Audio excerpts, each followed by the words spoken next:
Vous êtes avec votre enfant qui est en pleine crise.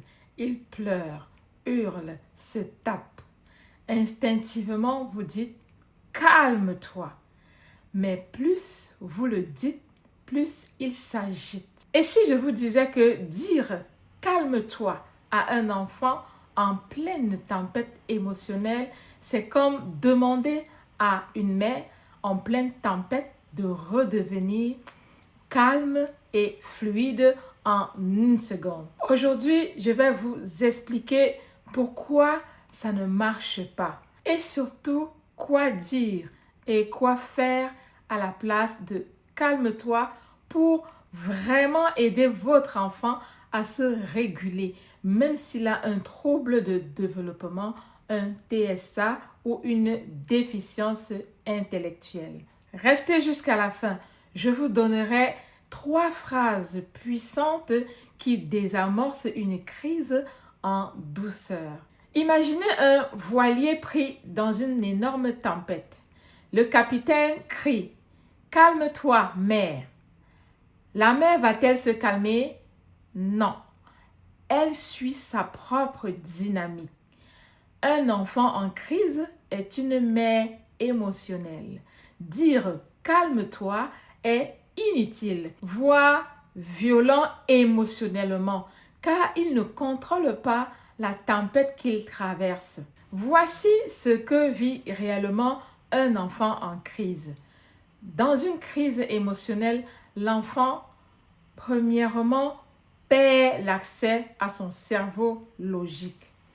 Deuxièmement, il est submergé par son cerveau émotionnel. Troisièmement, il n'est pas physiquement capable d'obéir à une injonction rationnelle. Chez un enfant à besoins spécifiques tels un TSA, un TDAH ou DI, cette incapacité est encore plus intense et prolongée. Ce n'est pas qu'il refuse d'obéir, c'est que son cerveau est momentanément incapable de traiter votre demande. Que faire à la place de dire « calme-toi » ? La première chose à faire, c'est de nommer l'émotion. Je vois que tu es en colère. C'est difficile pour toi en ce moment. Pourquoi? Parce que nommer une émotion permet au cerveau de l'enfant de commencer à se reconnecter à lui-même. La deuxième chose à faire, c'est de proposer une stratégie de régulation. Exemple, veux-tu prendre des grandes respirations avec moi ou veux-tu t'asseoir un instant auprès de moi?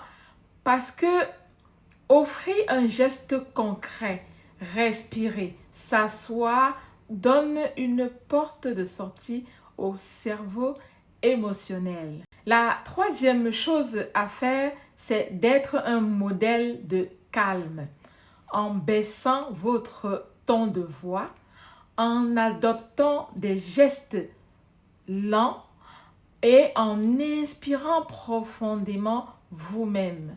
Pourquoi? Parce que les enfants absorbent notre état émotionnel. Un adulte calme égale une ancre dans la tempête. Prenons 2 exemples pour clarifier nos explications. L'exemple 1 concerne un enfant neurotypique, Tom, 4 ans, qui fait une crise parce qu'il veut avoir tout ou la majorité des jouets dans le magasin. Et sa maman s'accroupit à sa hauteur et lui dit doucement « Tu es en colère parce que tu veux avoir ces jouets? Prends des grandes respirations avec moi et choisis un seul, celui que tu préfères parmi ces jouets, et pour le reste, tu pourras choisir un à la fois les prochaines fois. » Et la crise est désamorcée en 2 minutes.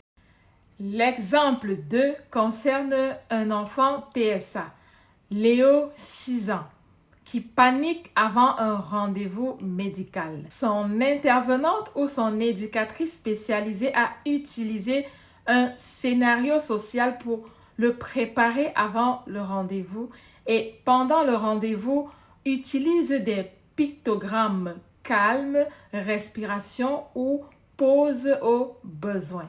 Résultat, moins de cris et régulation plus rapide. En conclusion, pourquoi calme-toi est contre-productif? Parce que dire calme-toi à un enfant revient à demander l'impossible à cet enfant en pleine tempête intérieure. À la place, connectez-vous à lui. Mettez des mots sur son vécu.